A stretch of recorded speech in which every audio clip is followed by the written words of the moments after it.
kissed the girls and made them cry those Ivy's queen of misadventure.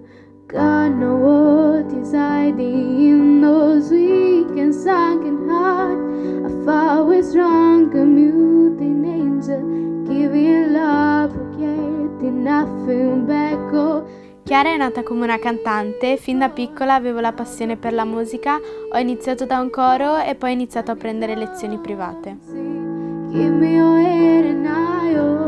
Quando ero piccola cantavo sempre, dappertutto, la stanza era il mio posto preferito, tanto che mia mamma ascoltandomi decise di iscrivermi alle selezioni dello Zecchino d'Oro. Passai le selezioni, ricordo ancora quando cadde dalla sedia dall'emozione.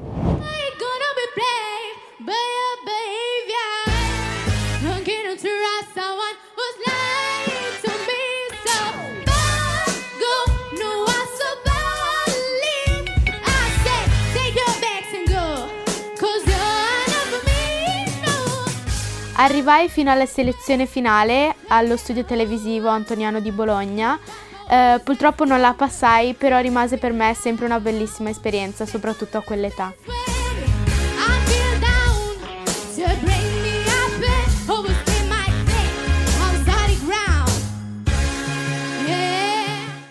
Un paio di anni fa mi sono avvicinata alla scrittura musicale perché avevo l'esigenza di raccontare le mie storie e il mio passato.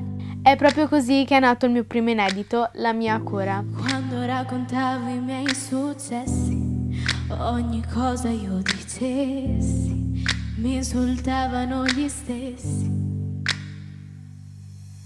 Sola in quei momenti io piangevo ed avevo paura, mi chiudevo tra le mie mura e mi sento sola nei miei tormenti. La mia cura parla di come grazie alla musica ho superato il bullismo e di come sono riuscita a venirne fuori e a diventare ciò che sono adesso.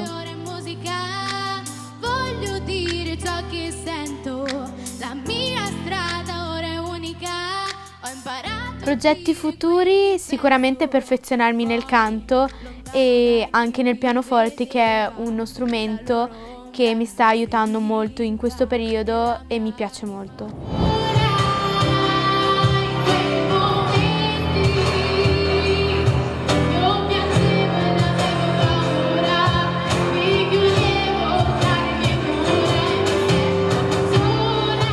Sogni nel cassetto, sicuramente la cantante, scrivere nuove canzoni e far conoscere i miei testi.